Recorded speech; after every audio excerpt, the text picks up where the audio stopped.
So we're just leaving this fucking campground here in Robinson Way in Whitehorse. These fuckers were gonna charge us 20 bucks a tent to camp here. Fuck that noise. I can get a fucking tenting site and a hooker in this town for that price. We're off to another place. That's one big copper nugget. Imagine if that was gold. Well, today is, I don't know what fucking day it is anymore. I think it's like Tuesday or Wednesday. I am downtown Whitehorse. Our last day in town here, just kind of relaxing, checking things out before I head to Skagway. And right now, just kind of touring around. Whitehorse is actually a pretty nice city. I don't even know what the population is, but who cares? It's alright. Just doing the whole tourist thing, spending money on shit I don't need. And I had to get a haircut today. I couldn't stand it anymore looking like a homeless person, so first stop I had, I fucking chopped her all off.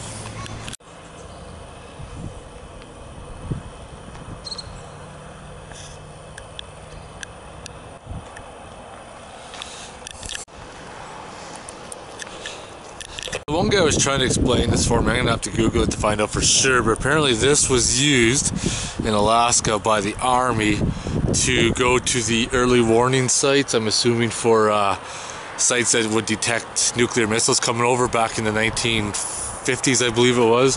And this was, like I said, used by the US Army to bring in supplies and stuff to them over land.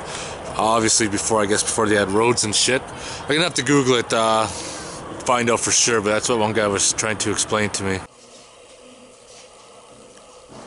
Some of the planes, yeah, I remember seeing. Alright, so I picked up this stuff today. It's called the hottest fucking sauce. So just have a campfire going on here. I got some alphagettis going on. So I'm gonna load up my plate with alphagettis and put this shit in and see how hot it really is.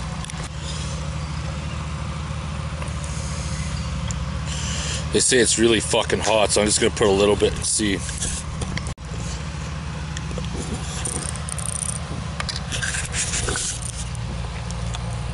Whew.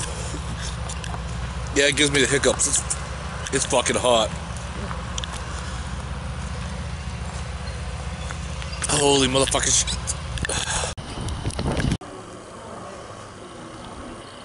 Man, lots of water. So I'm in the train car right now, and I got this little model set up. I don't know how well it's gonna turn out in the video, but it's pretty darn cool.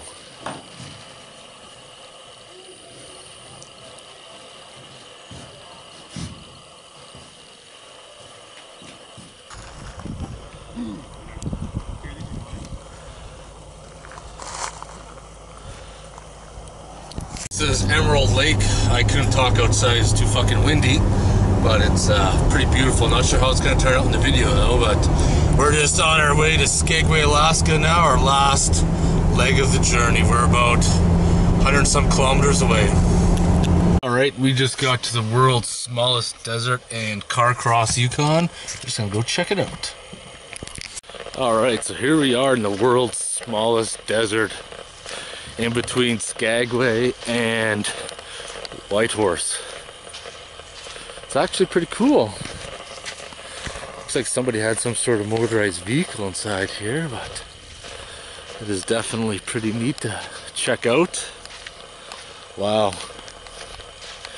That is pretty cool. This has definitely been a pretty interesting trip so far. I'm going to be sad when it's all over after Skagway, Alaska. It's just hitting home, and I mean 2 weeks of traveling up here in northern Canada and parts of Alaska. It's been a really good experience. It was great to check out some things I would probably not normally ever think about looking at or checking out, and I think at least at some point in your life you always gotta just jump in a vehicle or plane or motorcycle, canoe, whatever, and just go. Sand is actually softer than most beaches you'll encounter in your lifetime, and it's all the way in the north.